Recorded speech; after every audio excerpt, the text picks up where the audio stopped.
Hello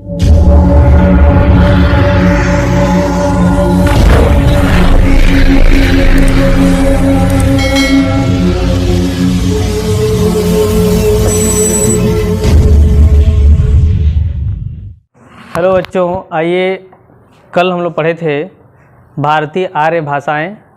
उसमें से हम लोगों ने पढ़ लिया था भारतीय आर्य भाषाओं में से सबसे प्राचीन भारतीय आर्य भाषा, मध्यकालीन भारतीय आर्य भाषा। और आज हम लोग देखते हैं मध्यकालीन में कौन कौन से पढ़े थे। प्राचीन में सबसे पहले कौन पढ़े थे? प्राचीन भारतीय आर्य भाषा में क्या था? वैदिक संस्कृत और लौकिक संस्कृत पढ़े थे ना। अच्छा, मध्यकालीन में पाली, प्राकृत, अपभ्रंश, 3 पढ़े थे। अब आधुनिक भारतीय आर्य भाषा हम लोग पढ़ते हैं। आधुनिक भारतीय आर्य भाषा का विकास अब देखिएगा सबसे पहले जो है कि किससे हुआ? मुख्य रूप से हिंदी है। आधुनिक भारतीय आर्य भाषा में मुख्य रूप से क्या है? हिंदी है, ठीक है ना। तो हिंदी है, तो हिंदी का विकास कैसे हुआ? हिंदी का विकास कैसे हुआ उसको तो अभी हम बताएंगे विशेष रूप में। सबसे पहले आप जानिए जो है कि किससे निकला है हिंदी। तो हिंदी अपभ्रंश से निकला है। हिंदी का विकास किससे हुआ है? अपभ्रंश से, है ना। अब देखिए यहाँ पे लिखे हमने अपभ्रंश। अपभ्रंश आपको बताए थे कैसे निकला है। सबसे पहले आदि संस्कृत। कौन संस्कृत है जी? एक क्रम याद रखिएगा आप लोग। आदि संस्कृत सबसे प्राचीन भाषा कौन सा है? आदि संस्कृत। भारत की भाषाओं की बात अगर की जाए सबसे प्राचीन आदि संस्कृत। इससे निकला संस्कृत। इससे क्या निकला? संस्कृत, है ना। संस्कृत से होते हुए चला गया कहाँ पे? नहीं, पाली। यहाँ पे पाली, फिर प्राकृत, फिर हाँ अपभ्रंश, फिर अपभ्रंश। अपभ्रंश से निकला क्या? हाँ, हिंदी। अच्छा, अवहट्ट भी आप लोग पढ़े थे ना। अवहट्ट, है ना। हिंदी भी इसी से निकला हुआ है, अपभ्रंश से ही। किससे निकला हुआ है? अपभ्रंश से। आपसे मुख्य रूप से परीक्षा में पूछा जाता है कि अपभ्रंश किससे, हिंदी किससे निकला हुआ है? तो अपभ्रंश से। किससे निकला हुआ है?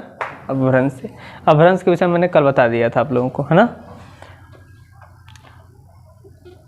तो इसका विकास अपभ्रंश से हुआ है। फिर वर्गीकरण की बात किया जाए तो वर्गीकरण डॉक्टर हर्नले ने किया था सबसे पहले किसने किया था? डॉक्टर हर्नले ने 1880 ईस्वी में 4 भागों में बांटा था। कौन कौन भाग थे? पूर्वी गौडियन, पश्चिमी गौडियन, उत्तरी गौडियन, दक्षिणी गौडियन।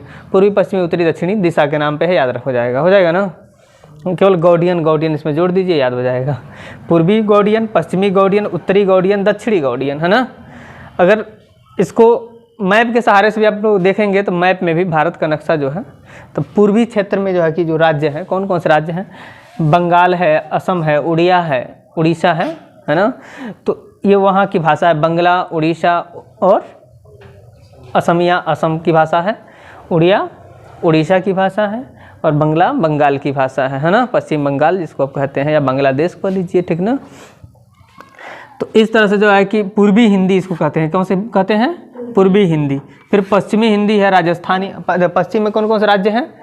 हाँ, राजस्थान है, गुजरात है। अच्छा, सिंध क्षेत्र है जो सिंधु नदी के आसपास बसा हुआ राज्य है, ठीक ना। उसमें पंजाब भी है। तो ये क्या कहलाएगा? हाँ, ये जो है कि यहाँ की भाषा, राजस्थान की भाषा राजस्थानी, गुजरात की गुजराती, सिंध की सिंधी, पंजाब की पंजाबी है। उत्तर में कौन है? उत्तर में जो है कि गढ़वाल है। गढ़वाल कहाँ है जी? उत्तराखंड में गढ़वाल है। तो गढ़वाल की भाषा क्या हो गई? गढ़वाली। हाँ, उत्तराखंड की भाषा गढ़वाली। हाँ, नेपाल के भी क्षेत्र के लोग वहाँ पे रहते हैं लगभग कुछ, तो नेपाली भाषा भी जो है कि बोली समझी जाती है, नेपाली। फिर पहाड़ी, पहाड़ पे जो बोली जाती है पहाड़ी भाषा भी कही, कुछ पहाड़ी भाषा है उसमें, है ना। तो ये उत्तर भारत की भाषा है। तो इसमें गढ़वाली, नेपाली, पहाड़ी याद हो जाएगा ना। कि उत्तर में जो है, उत्तर में जो प्रदेश हैं तो वह क्या है? उत्तराखंड है, ठीक है ना। नेपाल के सटे हुए कुछ प्रदेश हैं, ठीक है। और पहाड़ी जो है कि वही नेपाल के आसपास के जो क्षेत्र हैं, वो पहाड़ जहाँ पाए जाते हैं वो पहाड़ी क्षेत्र बोलते हैं। कौन क्षेत्र बोलते हैं? पहाड़ी क्षेत्र। तो वहाँ पे पहाड़ी भाषा बोली जाती है। दक्षिण की ओर हम जब बढ़ते हैं तो गुजरात के नीचे अब जब जाइएगा तो महाराष्ट्र है। महाराष्ट्र, बम्बई, मुंबई जिसका अलग अलग नाम है। तो महाराष्ट्र की जो भाषा है वो कौन सी है? मराठी है ना। अब इसमें जो है कि आप यहीं पे आपको मैं एक लिपि बता देता हूँ। क्या बताता हूँ? लिपि। कि बंगला और असमिया दो की लिपि क्या है? बंगला है। कौन लिपि है जी? इसके नाम से लिपि भी विकसित हुआ है ना। और ये जो है कि ब्राह्मी लिपि से विकसित हुआ है। किससे हुआ है? ब्राह्मी।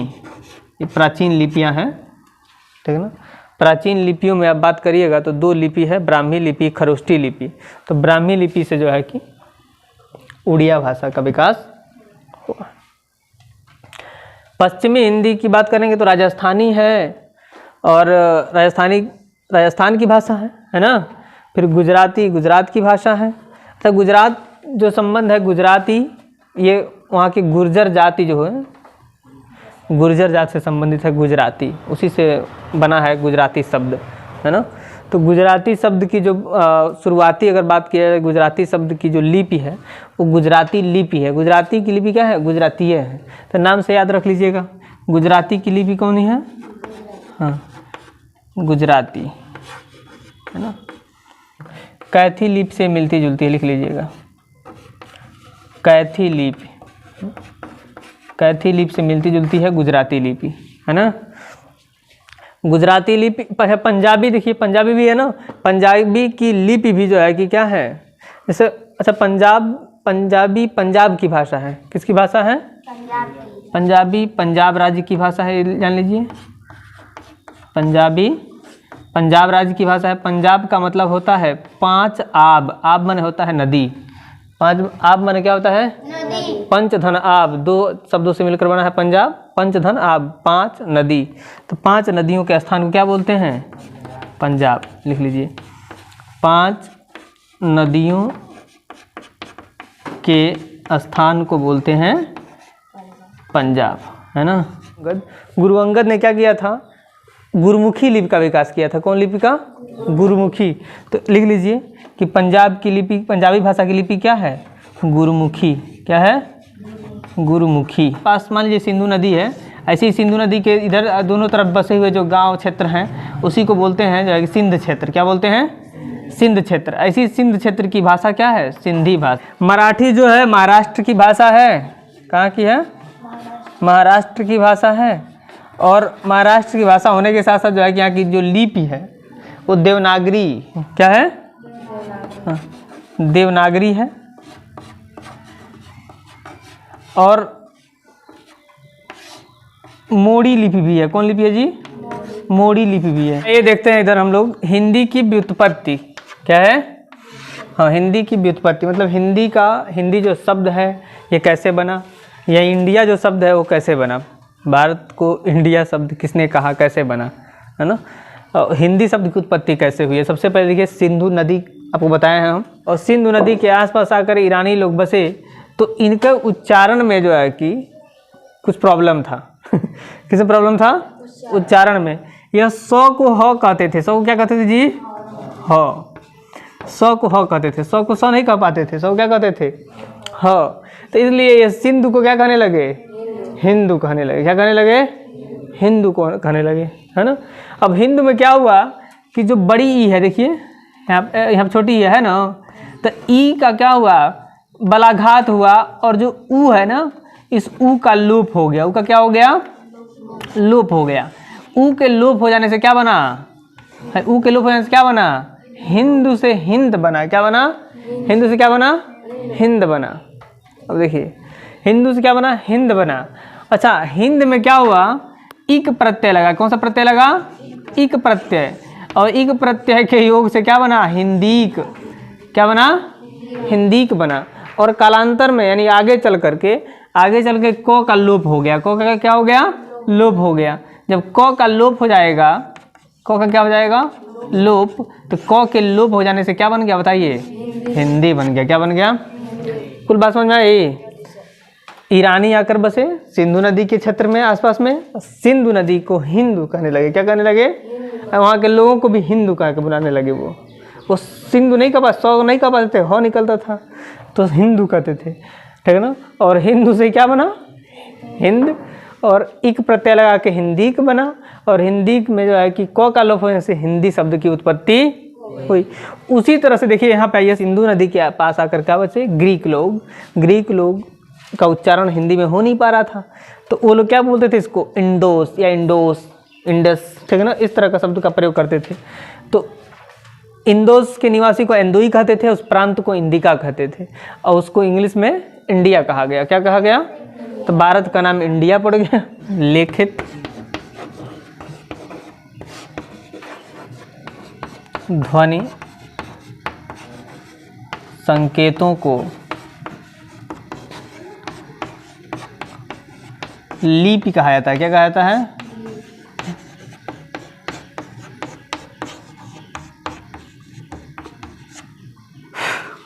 यहाँ पे देखिएगा तो अंग्रेजी भाषा की लिपि क्या है, जल्दी बताइए आप लोग, पता होगा। रोमन लिपि है। क्या है? रोमन लिपि है। अभी आपको मैंने पंजाबी का बताया, क्या है? गुरुमुखी। क्या है? गुरुमुखी, है ना। अच्छा, संस्कृत की क्या है? हाँ, संस्कृत की भी देवनागरी है। क्या है? देवनागरी है। और हिंदी की भी क्या है? और हिंदी की भी क्या है? देवनागरी लिपि है ना। तो ये सब लिपियां हैं। अच्छा, उर्दू की? उर्दू की लिपि है फारसी, लिख लीजिए।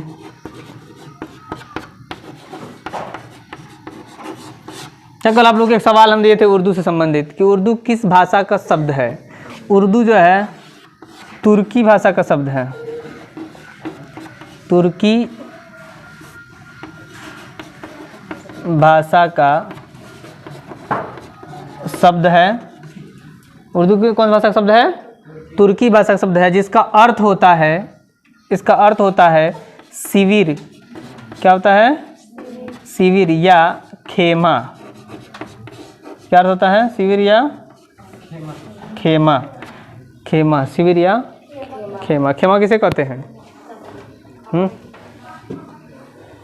शाही शिविर या खेमा। खेमा जैसे कि सैन्य की टुकड़ी होती है, सेनाओं की टुकड़ी, है ना, और उसका जो विश्राम करने के लिए जो बना होता है ना, वो शिविर होता है। क्या होता है? शिविर। वहाँ पे उन पूरे दल को खेमा कहते हैं। क्या कहते हैं? खेमा, यानी रुकने का स्थान है एक तरह से समझिए। भारत की 2 प्राचीन लिपियां हैं, लिखिए। भारत की 2 प्राचीन लिपि है।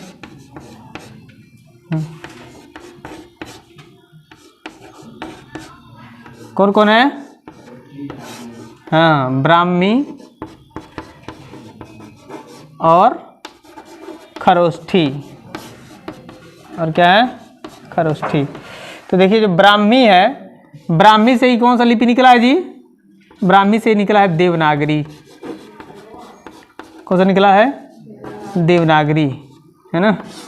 देवनागरी लिपि है। ब्राह्मी से क्या निकला है? देवनागरी। और हिंदी की लिपि भी कौन सी है? देवनागरी भी है। हिंदी की लिपि क्या है? देवनागरी है। नगरों की भाषा होने के कारण से क्या हो गया नाम इसका? नगरों में प्रचलित होने के कारण, देख लीजिए, इसका नाम पड़ गया क्या? नागरी।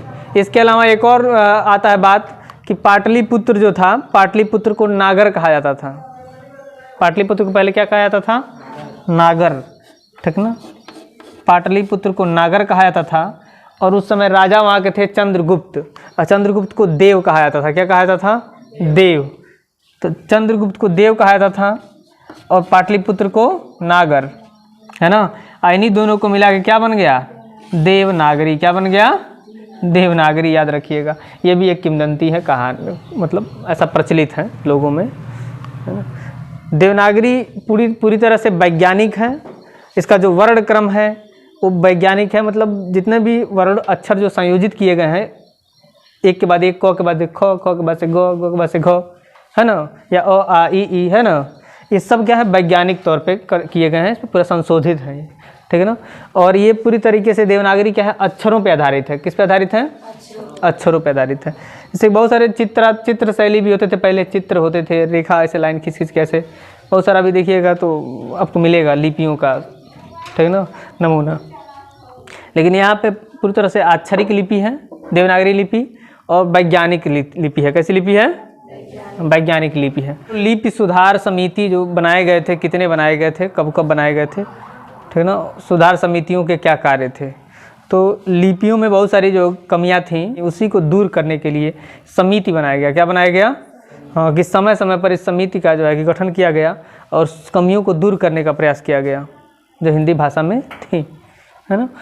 तो सबसे पहला जो समिति बना है नागरी लिपि सुधार समिति, वह उसका गठन 1935 में हुआ था। कब हुआ था? हाँ, 1935 में इसका गठन हुआ था। कितना लिखे आप लोग? 1935। हाँ, 1935 में गठन हुआ था, है ना। ये किसके तरफ से हुआ था ये लिख लीजिए, हिंदी साहित्य सम्मेलन के तरफ से हुआ था। किसके तरफ से हुआ था? हाँ, तो सबसे पहला जो गठन हुआ था 1935 में हिंदी साहित्य सम्मेलन की ओर से, हिंदी साहित्य सम्मेलन, हिंदी साहित्य सम्मेलन, है ना। एक समिति बनाई गई और हिंदी साहित्य सम्मेलन में उस समिति का गठन किया गया, है ना।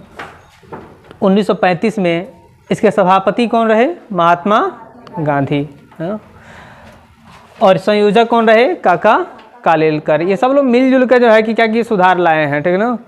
हाँ, विनोबा भावे थे, काका कालेलकर थे, आचार्य नरेंद्र देव भी आएंगे अभी, देखिए नीचे जो है कि इसमें 14 सुझाव आए थे। कुल कितने सुझाव आए थे? 14 सुझाव। नागरिक प्रचारिणी सभा का गठन कब हुआ था? 1945 में। यूपी सरकार की तरफ से कब आया था? 31 जुलाई 1947 में, है ना। अध्यक्ष इसके कौन बनाए गए थे? आचार्य नरेंद्र देव। अच्छा, इन्हीं के नाम से इसको कहा जाता है 31 जुलाई वाला जो है 1947 वाला जो समिति गठन हुआ था, तो आचार्य नरेंद्र देव समिति भी कहा जाता है इसको, ठीक है ना। आचार्य नरेंद्र देव समिति का गठन कब हुआ था पूछा जाएगा तो बताएंगे 31 जुलाई 1947। इसमें कुल कितने बैठकें हुई थी? 9 बैठकें हुई थी। कब इस विधेयक को पारित करके कब जो है प्रस्तुत किया गया था रिपोर्ट इसका?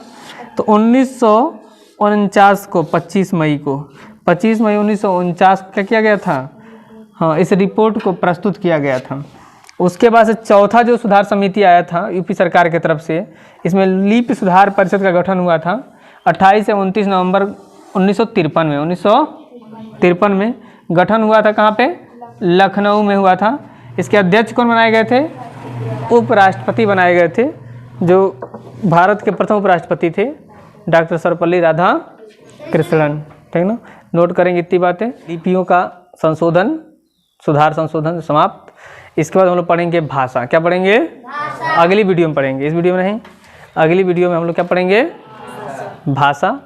और भाषा में पढ़ेंगे हम लोग राष्ट्रभाषा और राजभाषा। मुख्य रूप से क्या पढ़ेंगे हम लोग? और इसके विषय हम लोग जानेंगे अगली वीडियो में। तब तक के लिए धन्यवाद। जय हिंद, जय भारत।